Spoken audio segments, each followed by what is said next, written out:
Sa previous episode, ang bida nating nagngangalang Banasa ay bigla na lang na-summon sa ibang mundo bilang isang kandidato pagkabayani, subalit may problema dahil ang kakayahan niya ay hindi kwalipikado para maging isang bayani at sobrang nadismaya ang hari sa pangyayaring ito. Dahil sa pagkadismaya, nag-utos ang hari na itapon si Banasa sa isang lugar na kung saan ang lugar na ito ay kuta ng mga demonyo para sa paraan na mamatay si Banasa kung sakaling umatake sa kanya ang mga halimaw. Subalit ang di alam ng hari na ang bida nating ito ay may overpowered na kakayahan kaya naman ay nagawa niyang malampasan ang delikadong lugar at nilinis pa niya ito. At sa pagpapatuloy ng ating recap, naghahanda siyang subukan ang bawat isa sa kanyang mga spell at si Fenry ay sinusubukan siyang pigilan subalit wala itong saysay, dahil ginamit ni Fleo ang spell na tinatawag na Meteoric Leap para ilunsad ang sarili sa langit. Nagulat si Fleo sa galing ng kanyang paggamit ng kapangyarihan at ginamit ang isa pang kakayahan para ipagtanggol ang sarili.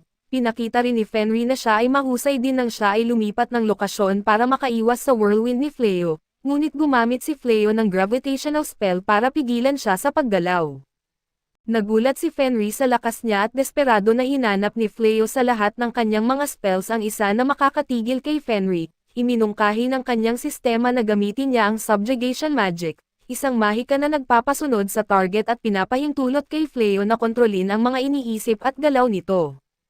Tumanggi si Fleo na gamitin ang ganitong uri ng mahika kaso paubos na ang oras dahil malapit nang makawala si Fenry. Patuloy siyang sumubok gumamit ng mga spells ngunit patuloy itong pinigilan ng sistema ni Fleo at tila malapit na siyang makawala kaya muling iminungkahi ng sistema na gamitin niya ang subjugation magic.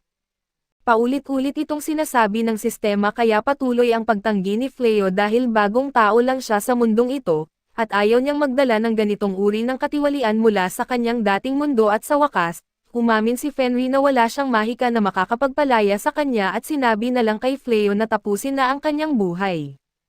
Tumanggi si Fleo na gawin ito at habang ipinapaliwanag niya na sa simula pa lamang ay ayaw niya talagang lumaban, nagulat si Fenry nang palayain niya ito kaya't naman ay ipinaalam ni Fenry na siya ay isang mandirigma ng mga demonyo na nakikipaglaban sa mga tao.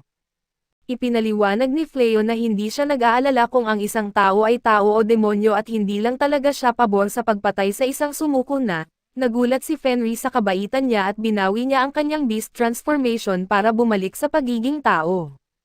Inalok ni Fleo na palayain siya ngunit nais niya itong mangako na hindi na siya mang-istorbo pa ng ibang tao. Kinapa niya ang kanyang walang hanggang bag para sa ilang damit para kay Fenry, ngunit naubos ang kanyang mahika at nakatulog siya ng gabing iyon. Pinagmasdan ni Fleo ang iba't ibang uri ng mahika na mayroon siya at napaisip kung paano hindi makapaniwala ang mga tao nang marinig na kaya niyang mag-teleport. Nagtataka siya kung bakit siya may ganitong makapangyarihang mahika at nagising si Fen at nagtaka kung paano siya natalo kahit na lumalaban siya sa mahika. Napagtanto niyang ginagamot siya ni Fleo habang siya ay natutulog at itinuro na ang ibang tao ay malamang na pinatay na siya at kinuha ang kanyang balat. Hindi ginawa ni Fleo ito kaya nangako siyang hindi na muli makipaglaban sa mga tao at bukod dito, ipinakita ni Fleo ang napakalaking kapangyarihan kaya nagpasya siyang kilalanin siya bilang kanyang Panginoon. Nangako siyang ilaan ang kanyang buhay bilang pagtanaw ng utang na loob, ngunit sinabi ni Fleo na ayos lang at hindi kinakailangan at hindi siya bumigay at nag-alok pa rin na maging kanyang alipin ng kusa.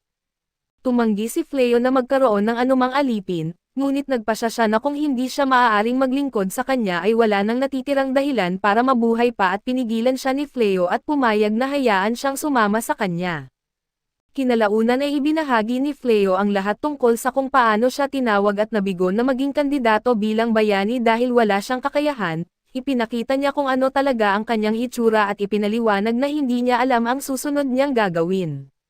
Sinabi niya na baka pagsisihan niya ang pagsunod sa kanya, ngunit ipinaliwanag niya na ang kanyang lahi ay nabubuhay lamang para sa kanilang kinikilalang Panginoon, kahit sino pa siya o saan man siya nanggaling at nagsumpa siya na palaging magiging tapat sa kanya.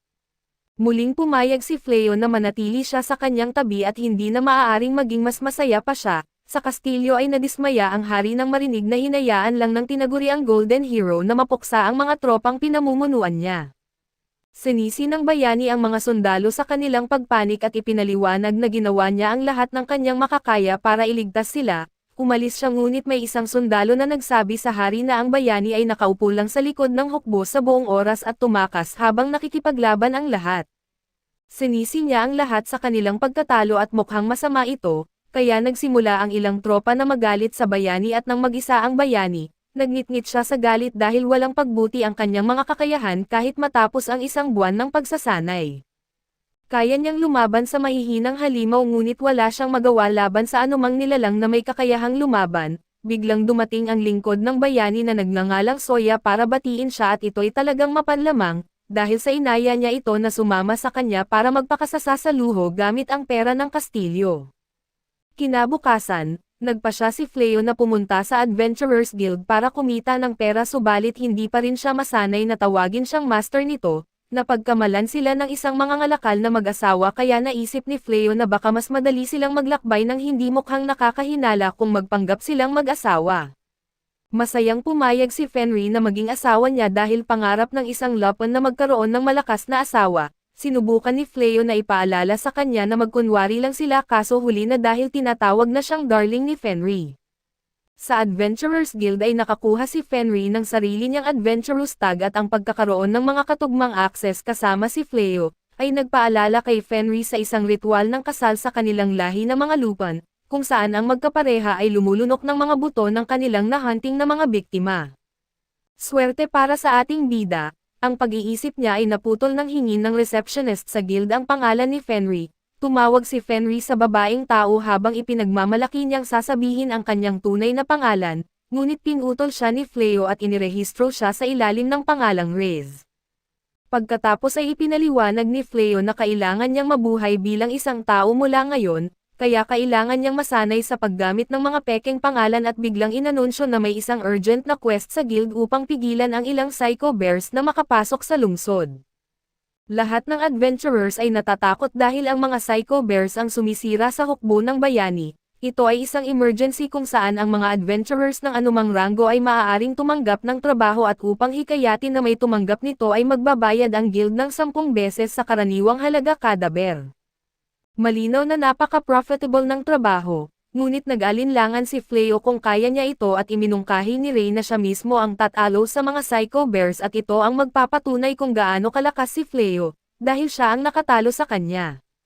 Nag-teleport sila Fleo sa gubat kung saan nila makikita ang mga bear, at may isang bakanteng bahay roon na sinabi ng guild na maaari nilang gamitin bilang base at sigurado si Ray na kaya niya ang labanan mag-isa, ngunit tumanggi si Fleo na pabayaan siya. Bukod dito ay mayroon din siyang ilang spells na nais niyang subukan, kaya masaya si Ray na magkasama sila at bigla nilang narinig ang sigaw at natagpuan ang grupo ng mga knights mula kanina na pinapalibutan ng mga Psycho Bears. Natatandaan sila ni Ray at gusto lang niyang baliwalain ang mga kahabag-habag na mahihina. Ang malakas na babae ay nasa masamang kalagayan ngunit sinusubukan pa ring lumaban at napunta siya sa masamang sitwasyon, ngunit swerte para sa mga knight. Ang mga Psycho Bears ay bumagsak ng isang atake. Isang mapanganib na bear na lang ang natitira, subalit natalo ito ni Ray at ideya ni Fleo na iligtas sila kaya naisip ni Ray na masyado lang siyang mabait at nagpapasalamat ang lahat ng knights, at ipinaliwanag nila na nag-aalala sila kung ano ang maaaring nangyari kay Fleo.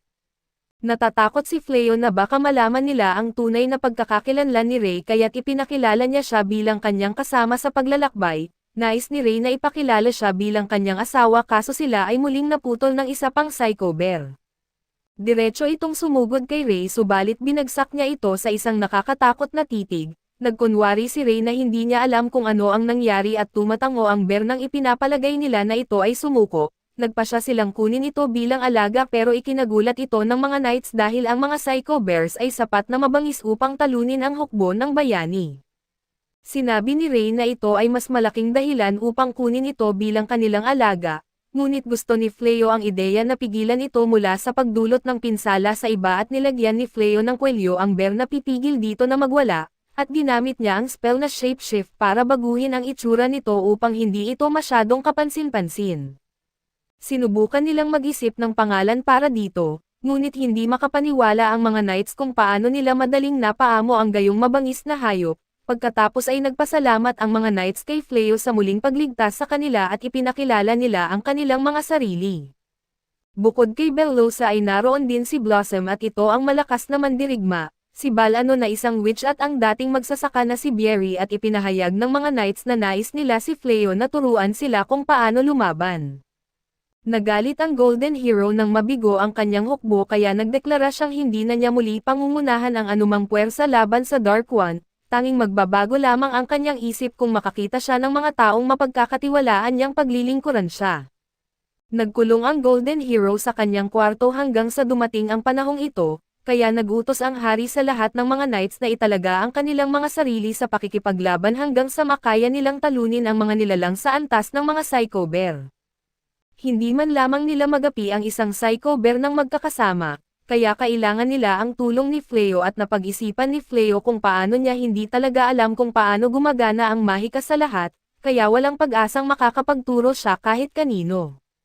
Habang abala ang isip ni Ri sa ibang bagay dahil sa selos niya sa mga babaeng lumalapit kay Fleo, nagpa siya si Fleo na sabihin sa kanila na si Ray ang kanyang asawa at nais lamang nilang mamuhay ng tahimik at mapayapa kasama siya.